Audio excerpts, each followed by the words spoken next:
आज हम रविंद्र संगीत के बारे में सामान्य जानकारी प्राप्त करेंगे। वह सुर ही तो है जो भोर के निशब्द पंछी के आगमन की सूचना देता है।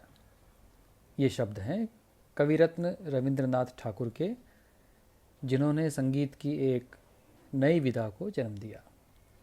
इसी विधा का नाम है रविंद्र संगीत, जिसका प्रभाव समूचे पूर्वी भारत पर तो है ही, अन्यत्र भी उसे गाया बजाया जाता है।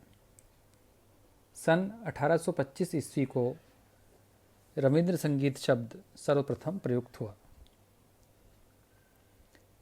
रविंद्रनाथ टैगोर बंगाल के ख्याति प्राप्त विष्णुपुर घराने से प्रभावित हुए, जिसकी स्थापना तानसेन के वंशज बहादुर खां ने की थी। वे ख्याल गायन की अपेक्षा ध्रुपद गायन से अधिक प्रभावित थे।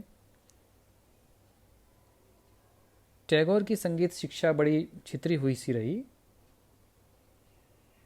उनके पहले संगीत शिक्षक विष्णु चक्रवर्ती थे, जिन्होंने लगभग पूरे परिवार को संगीत की शिक्षा दी। विष्णुपुर के प्रख्यात संगीतज्ञ यदु भट्ट ने भी टैगोर को संगीत सिखाया, लेकिन वे उन्हें उनकी निजी विचारधारा से विचलित नहीं कर सके। टैगोर के भाई संगीत कला के प्रति बड़े समर्पित थे, जिन्होंने टैगोर के विकास और संगीत के प्रति उन्हें प्रेरित करने के लिए बहुत योगदान दिया। रविंद्रनाथ टैगोर ने जो संगीत रचनाएं तैयार की, उनमें सरलता तथा काव्य और संगीत के संतुलन पर विशेष ध्यान दिया। व्यर्थ की तानबाजी और ध्रुपद की क्लिष्ट लय बाँट को उन्होंने कभी महत्व नहीं दिया। वे कहते थे कि इनसे संगीत रचना और उसमें निहित भाव को गंभीर हानि पहुंचती है। उन्होंने पूजा संगीत, ऋतु संगीत जैसी अनेक विधाओं को प्रचलित किया, जिसकी प्रेरणा उन्हें विष्णुपुर घराने से मिली थी। इसी प्रकार वे प्राकृतिक मधुर आवाज़ के पक्षपाती थे, ना कि नकली आवाज़ बनाकर गाने के। उनका मानना था कि भाव की हत्या करके ना गीत को जिंदा रखा जा सकता है और ना ही संगीत को। टैगोर का कहना था कि शास्त्रीय संगीत सीखने के लिए गले के प्राकृतिक गुणधर्म नष्ट करके इतनी बड़ी कीमत नहीं चुकाई जानी चाहिए। आवाज़ सदैव मिठास से युक्त और भाव से ओतप्रोत होनी चाहिए।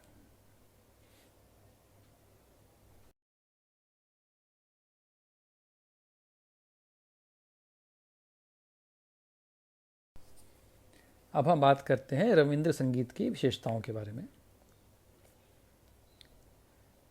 रविंद्र संगीत में भावों के आधार पर स्वरों की रचना होती है। स्वरों के आधार पर शब्दों की रचना होती है। शब्दों के अनुरूप छंद का निर्माण होता है। तत्पश्चात किसी राग के आधार पर लोक धुन की शैली में उसे गाया जाता है। रविंद्र संगीत में रागों का चलन बड़े धैर्य और गंभीरता से होता है और लय में एक स्थिरता अथवा ऐसा ठहराव होता है जो मानव की संवेदना को समग्र रूप में अभिव्यक्त करता है। रविंद्र संगीत में ईश्वर की अदृश्य सत्ता अथवा प्रकृति का चित्रण होता है, जिन्हें अनुकूल राग और ताल में निबद्ध किया जाता है। रविंद्र संगीत का एक स्वतंत्र अस्तित्व है, क्योंकि ना उसे शास्त्रीय संगीत कहा जा सकता है और ना ही लोक संगीत, बल्कि गंगा यमुना के बीच मिलने वाली तीसरी सरस्वती धारा का नाम उसे दिया जा सकता है। रविंद्र संगीत शब्द और स्वर के बीच एक ऐसा सेतु है जिसमें मनुष्य के हृदय में सोए हुए भाव उतरते तैरते रहते हैं।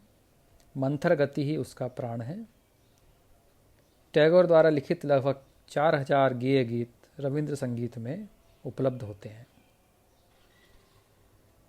रविंद्र संगीत में भैरवी, तोड़ी, खमाज, बिहाग, मल्हार तथा केदार इत्यादि रागों के अनेक मिश्रित और नए रूपों की रचना मिलती है। राग पूर्वी के 30 प्रकार, मल्हार के 40 प्रकार और भैरवी के 150 प्रकार रविंद्र संगीत में गाए जाते हैं। रविंद्र संगीत का जन्म विधिवत रूप से 1878 में हुआ।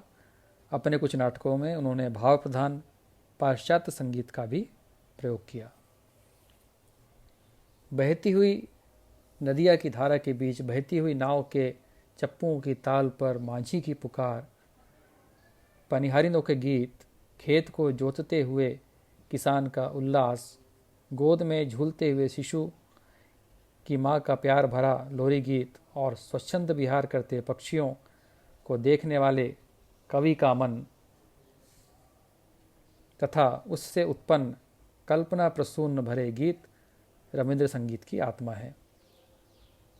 इसी प्रकार बदलती ऋतुओं का श्रृंगार, विरह की पीड़ा, प्रणय और क्रंदन, राग विराग तथा राष्ट्रीय चेतना के दर्शन भी उसमें उतनी ही गहराई से होते हैं। अगली विशेषता है, रविंद्र संगीत में टप्पा का समावेश भी किया गया, लेकिन ताने सरल ग्रहण की गई।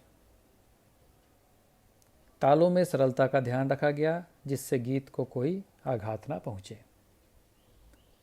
गीतों को ध्रुपद की तरह स्थायी, अंतरा, संचारी और आभोग 4 भागों में रचा गया। रविंद्र संगीत में ताल के लगभग 8 सरल प्रकारों को उपयोग में लाया गया। अधिकांश रचनाओं को अवसरों के अनुकूल तैयार किया गया, जैसे प्रार्थना, विरह, हर्ष, सृष्टि, आत्मबोध, वैराग्य, अनुशासन, प्यार, विभिन्न ऋतुओं का चित्रण और राष्ट्रीय भाव। लास्ट विशेषता है, संक्षिप्त मीण, छोटी ताने, आसान कण और चुने हुए अलंकार तथा भाव प्रधान गमकों का प्रयोग किया। इस तरह से लगभग 15 विशेषताएं रविंद्र संगीत की मानी गई हैं। जहाँ जहाँ मैंने पास दिया है उसके आधार पे आप इसमें नंबरिंग कर लेंगे तो आप देख लेंगे 15 विशेषताएं इसमें सम्मिलित हैं।